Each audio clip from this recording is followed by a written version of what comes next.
sure its legacy lived on. And this morning we can tell you about one positive, because a local artist pledged to plant one tree for every print of the famous landmark that she sold, and she's now planted enough to create a woodland. Have a look.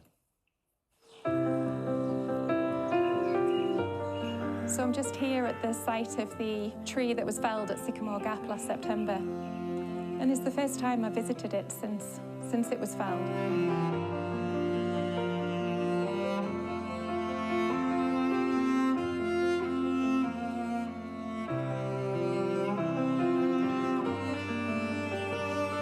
From one painting, we've now got all these trees to plant.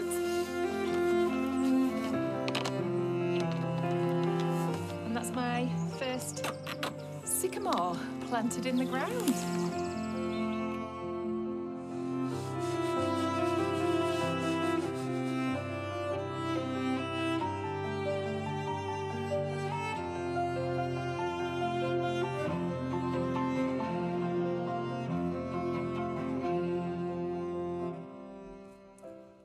Lucy's here with us now. Morning. Good morning. Why were you so moved by this particular place, this particular moment? It's just a place that I recall from being a child when I had visited on a school trip. In fact, my teenage twins had visited the area not long actually before it was felled. And we were just all extremely moved by what had happened. I think, like everybody else, we were rather upset at seeing what had happened and how it had spoiled that iconic location. And as an artist, I suppose that's how you express emotion, isn't it? You create. Yes, exactly. And all I did was actually respond to the many requests that we received for me to paint the picture.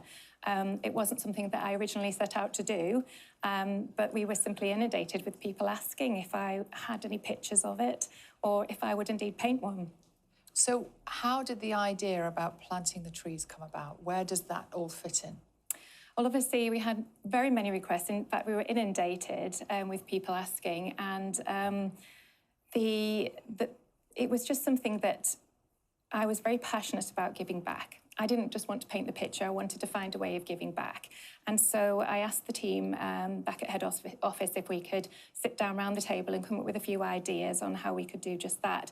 I was very keen to donate from the sale of the original painting, but I wanted to find another way of doing something much more exciting. One of the team members said, well, how about we plant a tree for every print we've sold? And I said, that's an absolutely brilliant idea. That's what we need to do. How many trees then? So just shy of 2,400 now. Fantastic.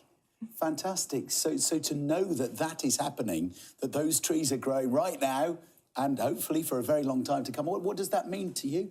It means everything to me. It was a dream of mine to be able to plant the trees in the first place, and I was really excited about that, but I never expected we would do so well and that people would respond to it in the way they had. So we've now got a whole woodland to plant, and it's just going to be great to see that taking shape. And you've also got an awful lot of work to do, haven't you? Yes. You say inundated. How are you handling all of these orders? Well, our team are absolutely fantastic. They know what they're doing, and they were not quite prepared for it, but, you know, it's been a few months now, so we're well into the flow of it. And they've been fully involved in helping plant the trees as well. And we can see this wonderful woodland already taking shape, which is just super exciting for us. And it's in a wonderful place, actually, on the Swinton Estate, which is, you know, an area where there's lots to do. It's great for families. There's an old folly there called Druid's Temple, which is, again, it draws visitors to the area. And the estate had actually lost a lot of trees from the larch disease. So we're now regenerating that area for them, and it's great to see that we're putting something back in, and just very happy about that, really. I bet your kids are happy too, aren't they? Yeah. There's something positive has come from this. Well, that's the main thing. It's all about something positive coming out of something negative, really. So many people were so upset by this, and I've responded. I've created a painting that people have loved, fortunately, and to be able to get involved in a project like this and to see it scale up, and it will have longevity and legacy for this for a very long time. Lucy Pittaway, thank you so much for coming in. It's a beautiful picture. It's a wonderful story. I suspect you might be about to get rather more inundated, and there might be a whole jungle of trees as a result. Yeah, when I said how We you're will going to keep cope with on the doing it. orders, I tell you what, from now on, it's going to get even busier. Well, thank you very much, both of you. Thank you. Thanks for coming in, Lucy. Good luck.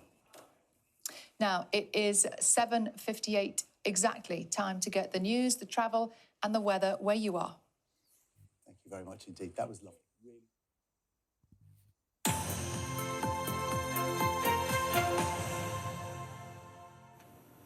Good morning from BBC London. I'm Tolu Adeoye. Further rail delays and cancellations are expected today following the